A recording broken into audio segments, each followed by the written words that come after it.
coming in.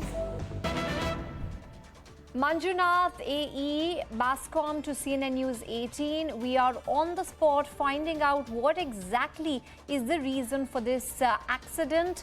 In fact, person came in contact with the internet cable is what they have told CNN News 18. Harish Upadhyay continues to be with us.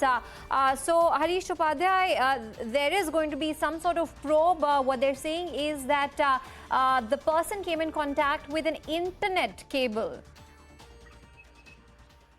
Well, this is one argument coming in from the BESCOM. That's the area assistant engineer of the area of BESCOM, which is saying that he possibly came in contact with the OFC cable, that's the internet cable, and possibly that internet cable was over electric wire, over a BESCOM wire, and that's the reason you had electricity passing through that wire, and he came in touch with that.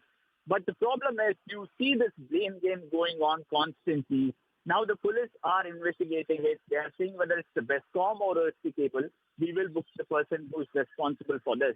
But we haven't seen anything change on the ground. We have seen these incidents repeating. In fact, on the 13th of April, this incident happened in another part of the city where there was a BESCOM cable that was hanging and a man lost his life. A similar incident in Sanjay Nagar. And you will see promises coming in from the BBMP and the BESCOM that we will review the situation across the city and fix wherever there are problems. But until the next incident Okay, in fact, Harish, I'm going to request you to stay with us. Our first caller, Yogesh from Bengaluru, is calling in.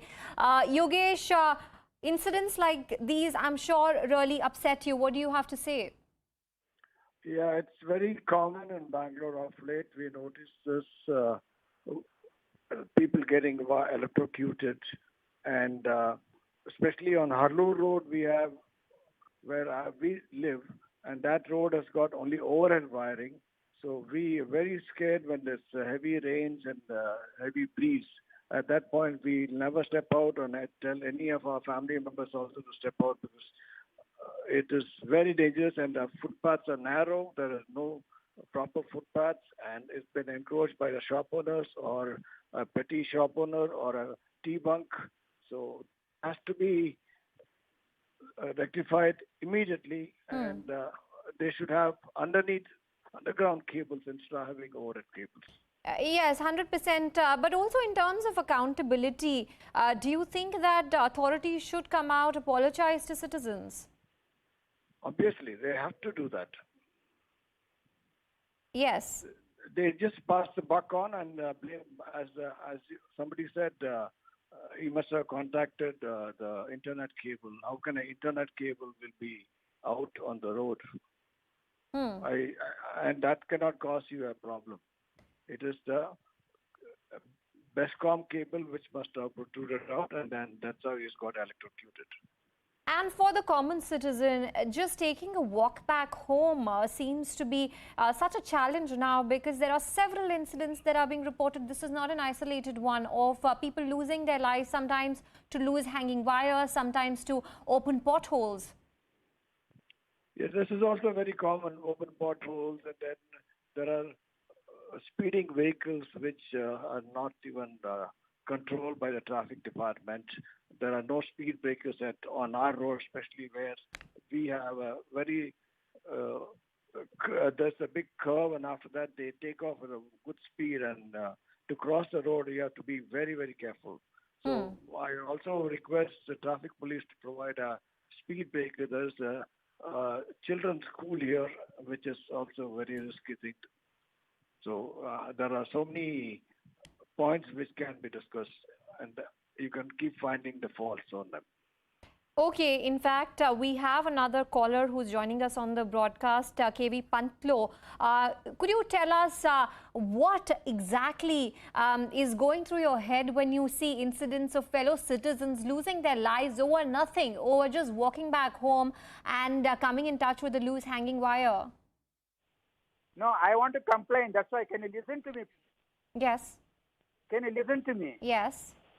Yeah, I am a senior citizen staying in Jayanagar Fifth Block. Okay, I wanted to tell you that the footpath in the 24th Main, okay, from the ring road from 46th cross up to about 50th cross is just a death trap. There, anyone else, manholes, roof transformers, everything is horrible. Can I request your attention? Yes, please. Can you send an investigator? You can send him to me. I will take him and I can show him the place. Okay, okay. So you're saying even in your locality, there are several places, in fact, many citizens complaining of the same. We also have Madhuri from Bangalore, Bengaluru, who's joining us on the broadcast. Madhuri, what do you have to say? So the death trap today, what we are seeing is not only because of the because of these wires or things like that. That death traps are there due to various reasons, like potholes, people not following the traffic. So ideally, these civic bodies and BBMP and BESCOM have to do some action. We don't want apologies. We don't want such things to happen. What we want altogether is, some action put across and some results, which we are looking forward to. Yeah. Okay.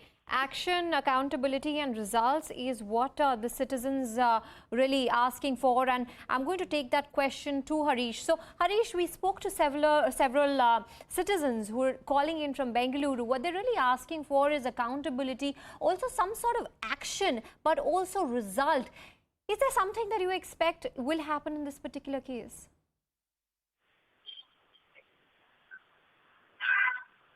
Harish, if you could hear me, there are citizens who are asking for accountability, but also actions taken against authorities, also some sort of result. Do you see that happening? Well, absolutely no. That's for two reasons. One, you don't have an elected BBMP council now. You have a bureaucrat or IAS officer who's running the BBMP.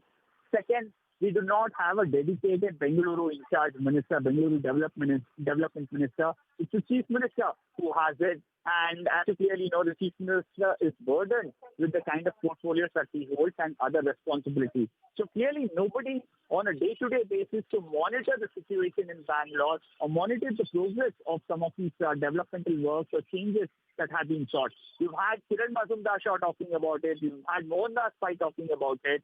But all we have heard is promises from the government that we will change things.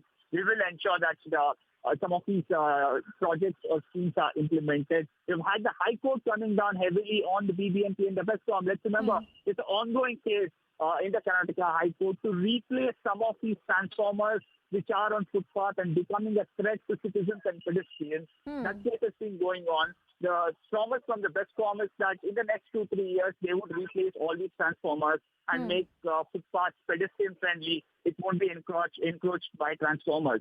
But it's going at a snail's pace. You have the BBMP, which has been lashed out, which has come under some heavy criticism from the Karnataka High Court. At one point in time, the BBMP was so overconfident that it said that it had cleared and filled all potholes in the city. In fact, we also have Raji from Bengaluru calling us on the phone line. Raji, what do you have to say?